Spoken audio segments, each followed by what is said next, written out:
Hey folks, Nathan TC here with another update here, some Minneapolis local news this time. So far, the news, at least nationally, has been pretty dominated by the war, the very stupid and very dumb war that our president got us into for many dumb reasons, but most of them being the state of Israel. Today's news, I'd like to talk to you about something that the City Council of Minneapolis is debating and might be one of the most tone deaf and worst timed proposals from Mayor Jacob Frey yet. Let's check this out. So, Minneapolis City Council delays vote on funding for police training site. Now, you might have heard of a cop city. They're these large training facilities. They end up becoming large investments. A lot of times they end up becoming kind of hubs for activity. Here in Minneapolis, I think everyone knows by now that we've kind of been at the forefront of battling the abuse from the federal government of Operation Metro Surge. Just a few years ago, we had the uprisings about George Floyd and police brutality there. We all know what kind of reforms those led to. Not a lot. Talk of body cams. Great. Great. We need a little more than that. So, I guess to be charitable, one could say that this proposal might be a backhanded way of Mayor Frey going, well, if we need better policing, we need a better facility. Training is the issue. Something that I hear a lot when people talk about police brutality and government overreach. They think, oh, bad apples. They were bad apples. Their training wasn't good enough. They were just bad apples. In the case of most of these police, though, with a little bit of digging, you tend to find that these are well-trained cops. They just abuse the law. And the argument is definitely being made, and I agree with it, that policing in America kind of lends itself to abuse of the law. You're there to protect property, not even really people.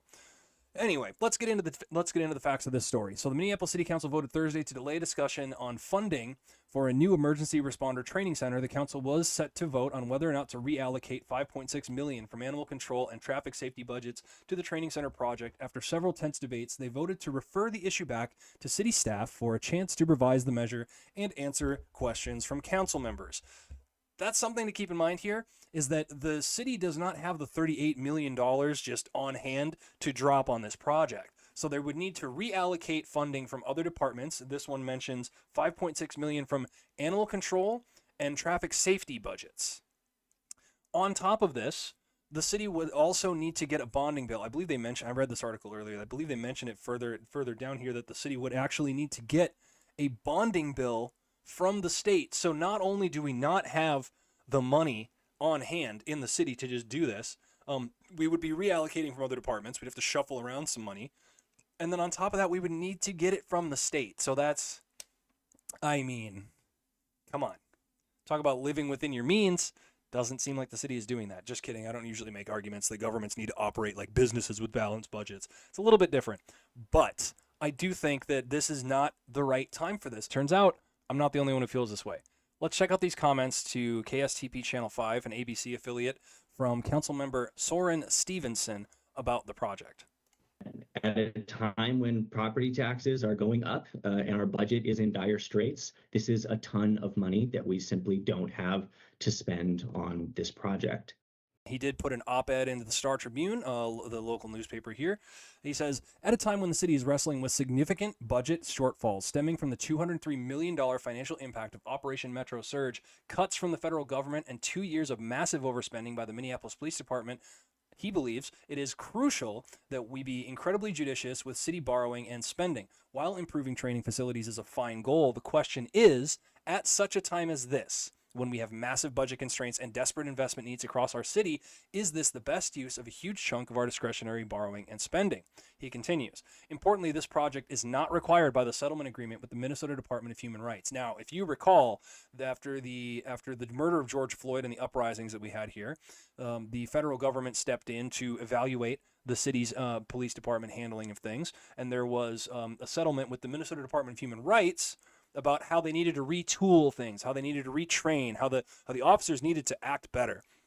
And this proposal for this new training facility was not mentioned there. So this is extracurricular. This is new things. I mean, you know what? I'm going to get into my commentary in a second. Let's continue. There are training and wellness spaces currently being added to these precincts. There are already multiple public safety training centers in the metro area. Therefore, this project simply does not rise to the level of our chief priority when compared to investing in other developments across the city. Not only will this proposal prevent us from investing in communities across the city in the future, the mayor's administration is asking the city council to defund millions out of neighborhood traffic calming and ADA accessible sidewalks. This is deeply out of sync with our values and a financially irresponsible decision. Strong words from Councilmember Stevenson here. Honestly, I have to agree. I don't think that this is a necessary expenditure. The fact that we have to borrow a bunch from the state. I mean, let's get the Fox News. Let's go to the pro. Let's go to the pro, okay? Let's hear it straight from the Fox's mouth. This is Fox 9, another local affiliate. Minneapolis Council continued to debate $38 million in police training center. Now, this article is front-loaded on selling points, things that they don't really they touch a little bit on the bottom, but let's talk about why these things are apparently needed. Aging facilities. City officials say training is currently spread out across the city in aging facilities. In a brief submitted to the council, staffers argue the city is spending a lot of money on the primary training facility for the police department, the Hamilton Special Operations Center. This is a building that they say doesn't quite meet the needs of the department. Since 2006, here's some numbers. Since 2006, the city's total expenditure for the building has exceeded $20 million. That total includes $4.15 million in pure leasing costs, alongside utilities, maintenance, custodial services, and associated parking leases.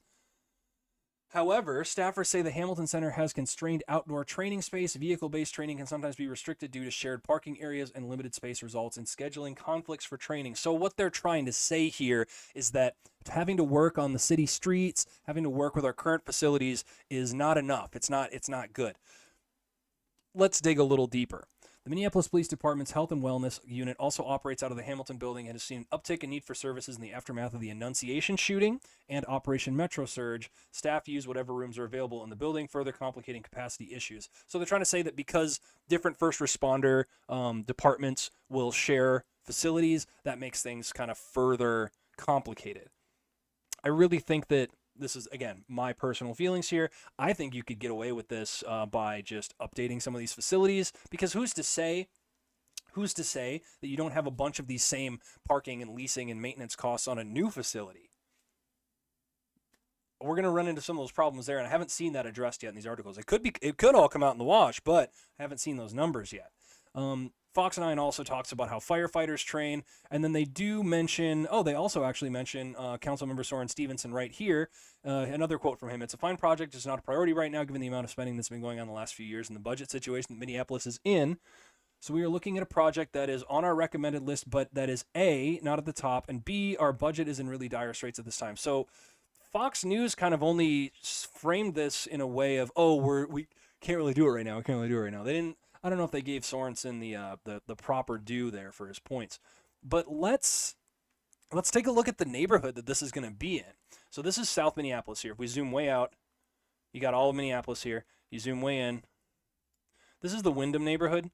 It's right here at this bottom. So the north-south here is 35, and then the east-west here is going to be 62. This is just like the very bottom of the middle of the city. It's a facility that there's potentially space here for it, but I think the concerns about cost are warranted. So the vote came down 7-6. Vote came down 7-6 in favor of delaying the issue. I've already written to my council person. I'm going to include the DSA link to, if you want to get involved. Of course, it's not really going to matter if you don't live in Minneapolis. They're just going to ignore your email. But if you live in Minneapolis, I am going to include the link to the DSA call to action in the bottom here. So if you want to write to the city council and let them know how you feel about it, if you're a Minneapolis resident, go ahead and get involved. Again, another quote from Matt Stevenson seems like the front guy on this one. So this is kind of where things stand about this one. It was delayed. The council is hotly debating this one, so I think they're going to be ready for some input from the public. Just as a final footnote here, I kind of wanted to take a look at where other COP cities are or being proposed around the U.S. And here's an interactive map from the Hub and isyurlifebetter.net. Just in Minnesota, you can see there's a bunch on the East Coast. There's a few up in the Northwest. You got a bunch here in the middle. But when we get to Minnesota, right here at the top, there's 3 that are in. There's 4 right here that are already They're already being worked on. This would be the 5th. This would be another one. So let's take a look at what they've got. Up north, we got Chisholm. It says it's under construction. That's an 11.2 million, 23,000 square foot facility. 11.2 million for the town of Chisholm. That's a lot of money. Wyoming, 13.5 million. Wyoming's a little bigger. They got a little more money. Potentially they could pull it off. 30,000 square feet. In Rice, one that's under construction, $49 million, 83,000 square feet. That's in the middle of Minnesota. That's huge. That's huge. I get it. They're probably going to share a lot of their facilities with other communities, but that's huge. We've got so many. And then Maple Grove, already in the metro area. Maple Grove is already in the metro area. It's a 15-minute drive from downtown. Maybe longer with traffic. $17 million, 57,000 square foot expansion. So we've already got these cop cities around, folks. Do we really need another one in Minneapolis? And maybe it's just the timing. But to me, if you have to reallocate funds from other departments, borrow about half of it from the state, and then make room, I mean, this doesn't seem like a very good proposal. I don't know what Mayor Frey's thinking here. I don't know why we necessarily need this. Maybe, if I'm being charitable, maybe this is an attempt to say, look, the police training was bad, so we get a new facility, police training be good. In my experience of covering these things, the officers that killed George Floyd, well trained, knew what they were doing. The ICE agents that killed Alex Preddy and Nicole Good, trained, knew what they were doing. They're just bad. I don't think the issue is just the training, and if the issue is the training, I don't think it's necessarily the facility. I think the issue is the people and the culture around policing and what it means to be a cop in America. Anyway, without rambling too long, I'm going to cut it there, but thank you so much for paying attention. I'm going to include that DSA link in the description. So if you're in the metro area, go ahead and write to the city council, let them know how you feel. If you're not in the metro area, thanks for watching, thanks for tuning in. Go ahead and like and subscribe. If you've got something you want me to cover, put it down in the comments, shoot me an email, let me know. I really appreciate you guys hanging out. Get in touch with your city council. Now's the best time to get involved. There's never been a better time to get involved. So thank you very much for paying attention and have a great night.